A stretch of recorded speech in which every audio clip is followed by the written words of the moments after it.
Well, all those guys who would say, why you pay the coach all the money over the course between 2006 and 2010, one after the other went out of business one in one fashion or another, whether it was, or unfortunately, through a bankruptcy, or they sold to somebody else in a sale that was really just a giveaway. And because they couldn't afford to pay for coaching. Well, I couldn't afford to pay for coaching either, but I'm here and I did it. And I'm the last one standing in our marketplace.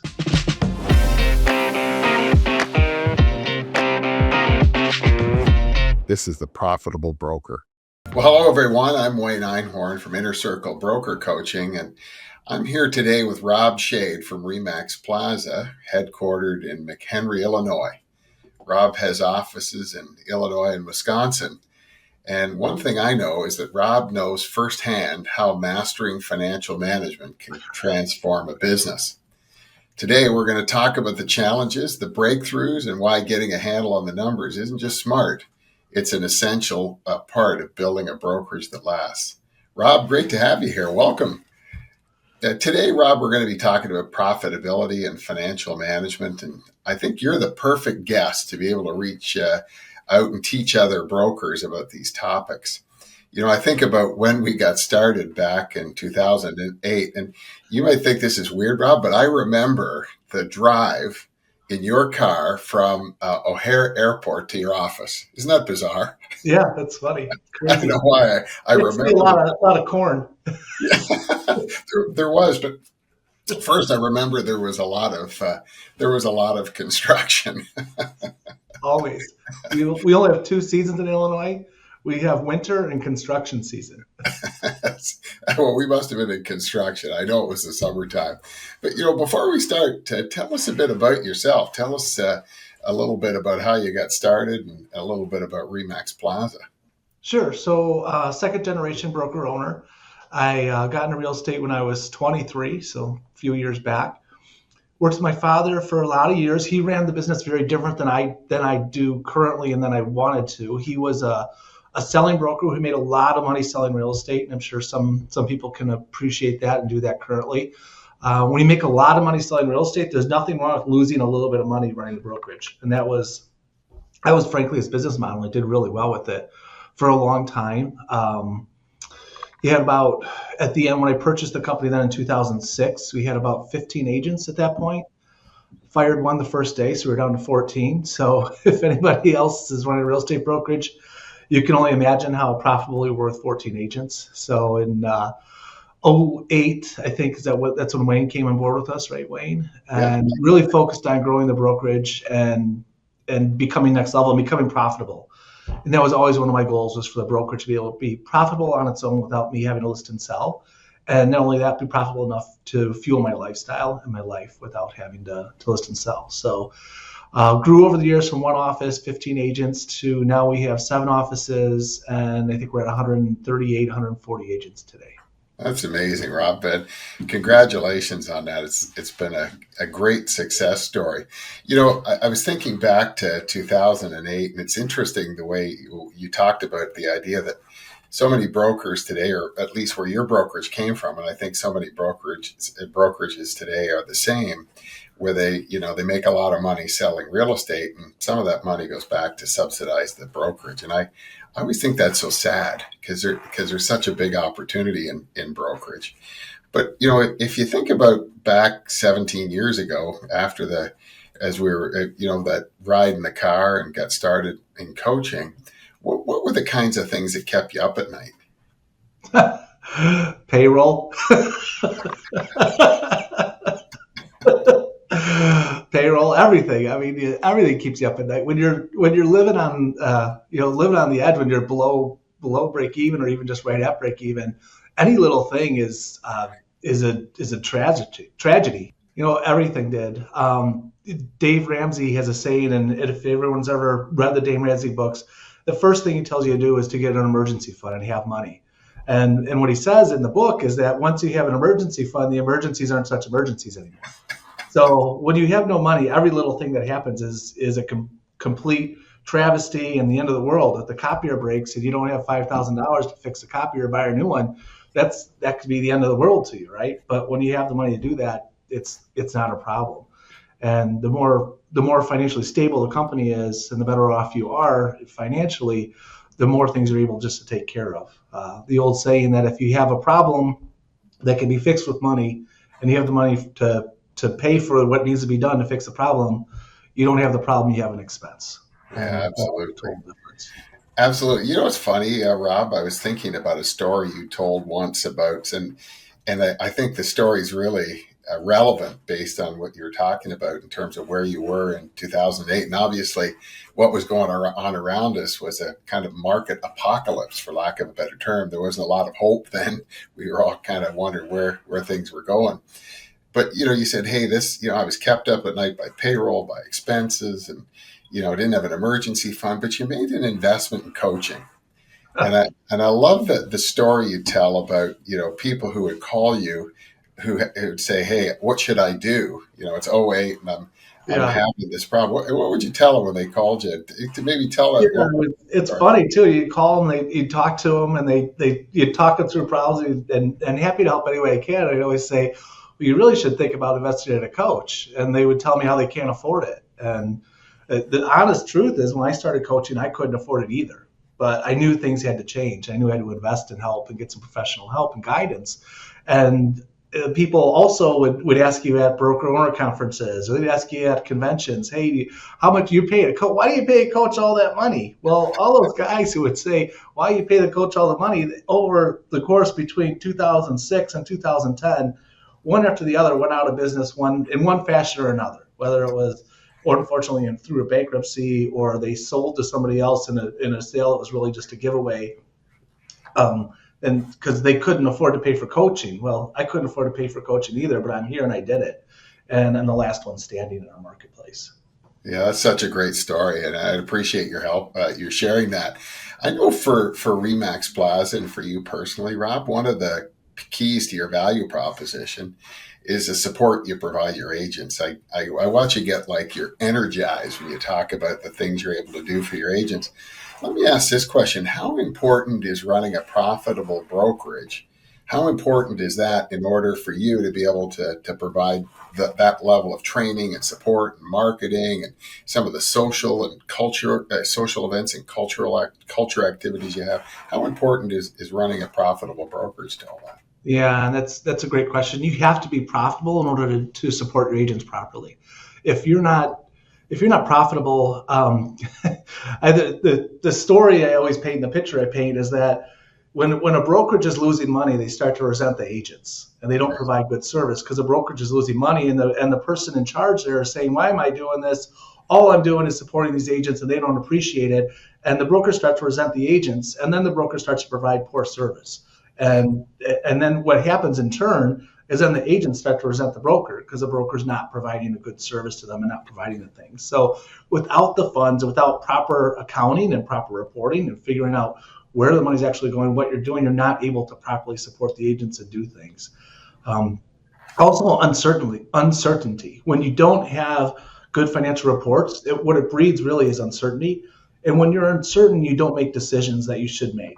So uncertainty breeds indecision, is what I always say. And when you're not decisive, you don't do anything. You stand there doing nothing, and that does not work. It's impossible to be a leader if unless you're decisive, isn't Absolutely, yeah, it's a good way to put it. It's impossible to be a leader unless you're decisive and you know what you're doing and you have financial reporting. it? It's interesting you say that too, Rob. There's so many brokers that I talk to that aren't in coaching that have that resentment.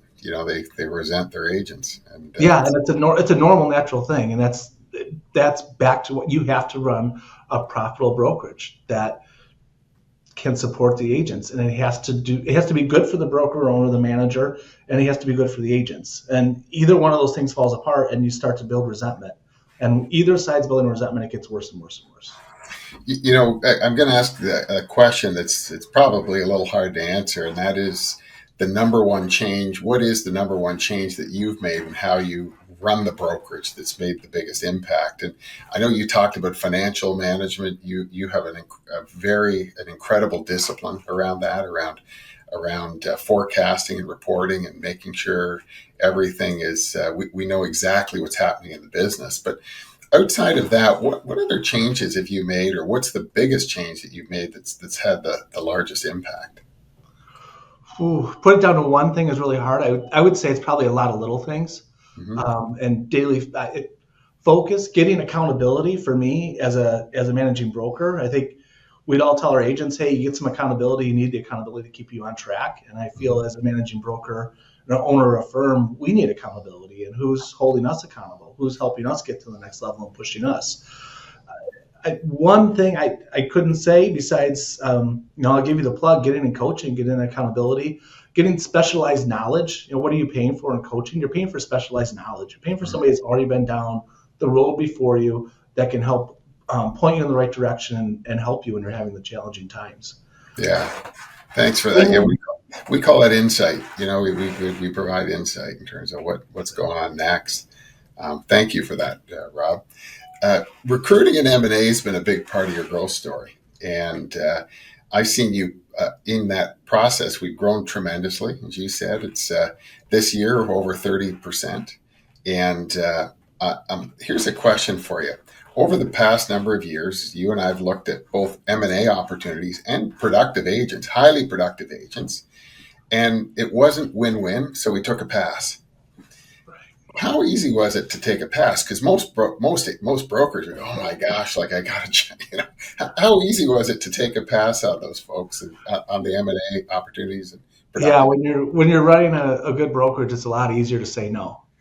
It's a lot easier to say no to things that are not a fit. And I'll even talk about existing agents within your firm. If anybody else has this situation where they have an agent that maybe they don't think is 100% ethical and always doing everything right, but then on the backside of that agent produces a lot of company dollar, a lot of money to the firm, and so you have a hard time letting that person go, knowing that on Friday you have payroll again. So the more financially stable your company is, the better decisions you're able to make and stick to your values. Excellent. And this is kind of a bit of a loaded question based on what you just said, but looking back at any of those people that we passed on, is there any today you would hire if you had the opportunity, or that you'd buy if you had the opportunity? You know what? It's funny, especially with the M&A business. When you pass on them, actually, they look at it and they change. And we had that experience where people say, "What do you mean? You're not profitable. You're not interested," and they'll actually go back and start to change their business. And we did have one, and I'm not going to say which one, but we had one who made some changes to Hmm. get them in a place where, yes, this is something we want to work on, something that we want to do. Yeah, it's really part of your win-win or our win-win or no deal philosophy, right? You had to get them in a place where it was a win for us, so it could be a win for them. Correct. Yeah, it has to be good for both sides. Otherwise, it's no need to do it. What are some things that's changed in the way you think over the last 15 years? I still have changed the way I think over the last 15 years. I'm probably a little bit firmer with the agents when they want a special deal for one transaction, or a lot firmer with that, because I found as soon as you say one to yes, you have to say yes to one. You have to say yes to all. And one of the things that's really helped me is a very good friend of mine. One of my best friends, as a matter of fact, is one of my agents. And if I have other agents ask me for something, and I go, well, I'm going to do this for this person, but I don't do that for my best friend, that's not fair. It's not right. It doesn't hold our company values. So I'd say just being really firm on these are our policies, and this is how we operate, and this is what we do. Yeah, excellent. It's a lot easier, as you say, when you've got all of the I's dotted and the T's crossed. If you were pretend you're Rob, you're a coach for a day, what advice would you give to brokers relative to profitability and financial management? Whew. First, I just going from ground zero. You have to develop your comp plan has to be your comp plan that goes with your overhead and your systems and what you have. You can't just steal somebody else's comp plan and say, "Oh, this sounds good," because that may never get you to where you need to go. The pencil salesman story is a great story, and the one that the pencil salesman, his boss calls him and says, "Hey, you have 30 days to really sell some pencils, or you're gone." So the guy goes out the next 30 days, he sells a ton of pencils. And His manager goes, "Oh, this is great. Hey, you sold so many pencils. How'd you do it?" He goes, "It's easy. I just lowered the price down to 5 cents a pencil." The boss looks at him and goes, "Don't you know it costs 7 cents for us to make every pencil?" And he goes, "You just don't understand. We make that up in the volume." So until you know what you really need to be charging and where your numbers need to be, it doesn't do you any good to go attract more agents and go try to recruit and do all these things until you really know your numbers and your overhead. The other thing I really would suggest, and I think this might be a Wayne phrase, is that for every minute you spend trying to cut expenses, you need to spend an hour trying to generate more revenue. And too many brokers, when times get tough, the first thing they do is start to cut. You cannot cut your way to abundance. Mm-hmm. Yeah, you'll never cut your way to profitability. It's just not going to happen, And that's such great advice, Coach Rob. Thank you for that. I know everybody will benefit from that, and I love the pencil salesman story. I love that story, and really, I think of it as we call them obviously the Inner Circle Broker Coaching 5 economic drivers, but it's really, I look at it, Rob, like the secret sauce. Like it's all the ingredients that you need to make, that brokers need to become profitable. And unfortunately, it's not available widely in our business. I don't know why, but it's just not widely available. Yeah, I don't know why either. It does take a lot of discipline, and you have to put draw the line in the sand and say, this is the direction we're going, and this is what we're doing. Yeah, no, it's such a great point around what people need to do. So, Rob, we talked in financial management, we talked about forecasting and reporting, but I think one of the things that keeps brokers up at night is cash management. They don't know how much money it's going to take them to get through lean times, how much money to keep in the bank, what they have to have available. How important do you think cash management is in the brokerage business, and how is your the way you do that or the way you feel about it changed? Oh, it's extremely important. It's what makes you be able to sleep well at night, by having those good financial reporting. And I will tell just one true story around it, Wayne, and you may remember this when we worked on all these numbers to make sure everything was in a good spot. And that was, we're in Northern Illinois where I live. We have about 2 good months that are good for the pool every year, right? One of our goals was always to put a pool in at the house, but I didn't want to take any money out of the company that might jeopardize the company over the winter. So the decision was, do we have enough money to keep the company in a great financial position to make it through winter, to start putting the pool in the fall, or do we need to wait to the spring to see how the winter is? So we looked at a lot of financial reporting with your help, Wayne, and we went through a lot of different exercises. We did many different scenarios and decided that no matter what happens, we have enough money, we can do it. We can put the pool in this fall, have it in and have it done so we can enjoy the pool the whole next year. And that was a game changer, because we were able to get another year with the kids in the pool because of good financial reporting. So financial reporting can sound boring, but at the end of the day, financial reporting is what allows you to put the pool in when you want to put the pool in. And sleep at night. And that's such a great story, Rob. One of the things that's so gratifying for me is the lifestyle that I watch brokers create from profitability and financial management. I mean, when you started your business, you talked about it. You had 16 people. You took a heck of a risk. You bought it from your dad. Took a heck of a risk. And, as brokers, we mortgage the house. We go without. We work like crazy, weekends, nights, skip little league games, all of that stuff, right? And at the end of it all, if you're not getting a reward, and the reward for me is the lifestyle you get for you and your family, is the financial security. That's really what's the most important about it. And part of my gratification, or the high I get, Rob, what gets me out of bed in the morning, is to be able to participate in that and watch it. And I do remember the pool story, and I've seen pictures of your pool. It's great. Thank you. Yeah, and that's really what makes it. And I think for us as broker owners, on the other side of that, what's really cool is when we help our agents, and then we get to see our agents living the great life. And for me, one of the best things has been, I've been a broker since 2006 now. So we've actually, I want to call it, raised kids through the company. We've seen the kids grow up. And right now we have 3 different second generation agents that started with me and been with me where I saw their kids grow up in the company, that their children are now in pre-licensed school. So pretty Wow. exciting time and a pretty cool thing when you create something like that people not only want to be a part of, but the kids, the children of the agents decide this is something I want to get into. You know, it's interesting because when you talk about generational stories like that, of course, we all go through market cycles. And you talked about the first market cycle, '08. We're in the next market cycle, right? Correct. And we've got to be able to thrive no matter what market cycle, and teach our agents to thrive, right? And it kind of gets back to where we started our conversation today, how important those resources are to be able to do all of that.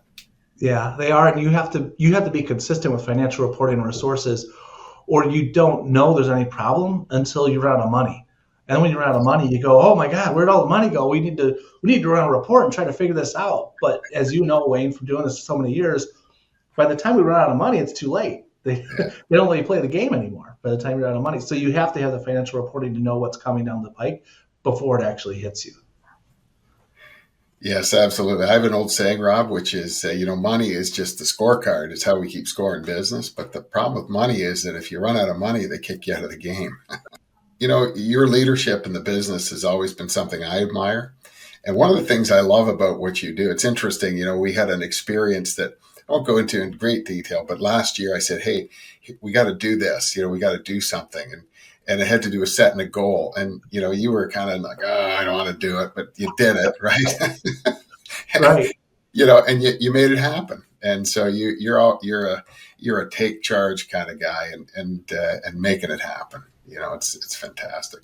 Stories like yours is exactly why we do what we do. It's to help broker owners like you build businesses that are not only growing, but deeply aligned with the kind of life and impact lifestyle you want to have and the impact you want to create for others, right? Yeah, happy to do it. And thank you for everything. You've obviously been a huge part of growing our business in my life. So thank you so much. If today's episode resonated with you, hit subscribe or follow so you don't miss what's coming next. More stories, more lessons, and the unfiltered side of what it really takes to succeed in the market. I'm Wayne Einhorn, and this is The Profitable Broker. Real conversations about what it takes to run a successful brokerage. And we're just getting started. Let's go. This is The Profitable Broker.